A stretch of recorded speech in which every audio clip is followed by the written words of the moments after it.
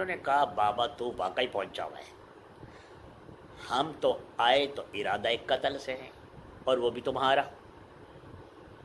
بادشاہ نے کہا کیوں بھائی، میری تمہارے ساتھ کیا دشمنی، میں نے پہلے کبھی تمہیں دیکھا بھی نہیں۔ اور انہوں نے بولا کوئی بات نہیں، نہیں دیکھا تو کیا ہوا، ہم نے تو تمہیں دیکھ لیا ہے نا۔ بادشاہ نے کہا ٹھیک ہے، تم چار ہو میں اکیلا ہوں، لیکن میرے ایک سوال کا جواب دو۔ کیا؟ بول۔ بولے مجھے مارو گے تو تمہیں کیا ملے گا؟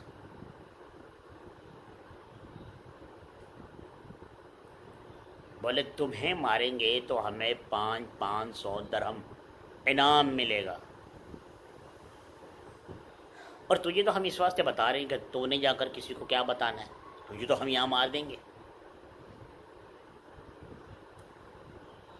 بادشاہ نے کہا چلو پھر سودا کرتے ہیں، تم میری زندگی مجھے بخش دو، میں تم چاروں کو 1000 درہم اور دیتا ہوں، اور ابھی اسی وقت یہاں سے بھاگ جاؤں گا، دوبارہ اس بادشاہی میں نظر بھی نہیں آؤں گا، وعدہ ہے تمہارے ساتھ۔ اب وہ جو چار تھے، کہتے ہیں نا کہ لالچ بڑی بری چیز ہوتی ہے، انسان سے وہ کچھ کروا دیتی ہے جو اس کے ذہن اور گمان میں بھی نہیں ہوتا، تو یہ حقیقت بات ہے۔ اور وہ چاروں ایک دوسرے سے مشورہ کرنے لگے، یار کیا خیال ہے، 5 ادھر سے مل رہا ہے، 1000 یہاں سے مل رہا ہے۔ اب جس نے کبھی 2 ریال بھی نہ دیکھا ہو، 2 درہم بھی نہ دیکھے ہوں، ان کے لیے اتنی بڑی رقم تو بڑا معنی رکھتی ہے نا۔ انہوں نے کہا ٹھیک ہے بابا، ہمیں تمہاری یہ بات قبول ہے، لیکن اگر دوبارہ اس بادشاہی میں نظر آئے تو ٹکڑے ٹکڑے کر دیں گے۔ انہوں نے کہا میں دوبارہ آؤں گا تو پھر ہی ہے نا، میں تمہیں نظر ہی نہیں آؤں گا۔ بولے ٹھیک ہے لاؤ درہم دو۔ بادشاہ نے کہا ہاں تم یہاں رکو۔ بادشاہ جلدی سے اپنی جھونپڑی میں گیا، تکیا پھاڑا، وہ جو پیسے لے کے نکلا تھا، جلدی سے درہم نکالے، لا کر ان کو دیے، بوریا بسترا باندھا، گھوڑے پہ بیٹھا، ان کو کہنے لگا بس اب تم ادھر کو جاؤ، میں ادھر کو جاتا ہوں، نہ تم میرے واقف نہ میں، نہ تم کبھی مجھے نظر آنا نہ میں تو تمہیں نظر ہی نہیں آؤں گا، میں جا رہا ہوں، بڑی مہربانی آپ لوگوں نے میری جان بخشی۔ بادشاہ اپنے راستے ہو لیا اور وہ چاروں بھاگ گئے وزیر کے بیٹے کے پاس، اور کہنے لگے ہم اس کو مار کر آ گئے، مار کر کاٹ کر بوری میں بند کر کے جنگل کے پتہ نہیں کون سے حصے میں پھینک کر آ گئے، صبح تک تو اس کو سارے جانور کھا جائیں گے۔ وزیر کے بیٹے نے جا کر ملکہ کو بتایا، بھائی وہ آدمی مروا دیا۔ ہم نے کہا چلو شکر ہے۔ اب جو بادشاہ سلامت تھا وہ اپنی بادشاہی میں جب پہنچا تو فقیرانہ درویشانہ ماحول میں تھا، اس کے جسم پہ تو وہ پوشاک ہی نہیں تھی جو وہ پہن کے نکلا تھا۔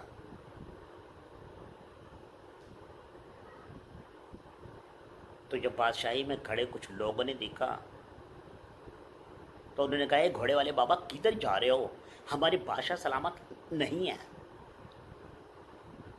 بادشاہ گھوڑے سے اترا، کہنے لگا گھوڑا پکڑ، میں ہی بادشاہ ہوں۔ غلام نے دیکھا بادشاہ سلامت اس ہولیے میں یہ کیا ماجرا ہے؟ بادشاہ نے کہا پھر بتاؤ۔ سیدھا اپنے محل میں گیا، وزیر نے دیکھا، وزیر پریشان، اور لوگوں نے دیکھا وہ حیران۔ بادشاہ تخت پر کھڑا ہوا اور کہنے لگا آپ لوگوں کے تمام سوالوں کے جواب صبح دوں گا، اور اپنے کمرے کی طرف چل دیا۔ گیا، نہایا دھویا، کھانا کھایا،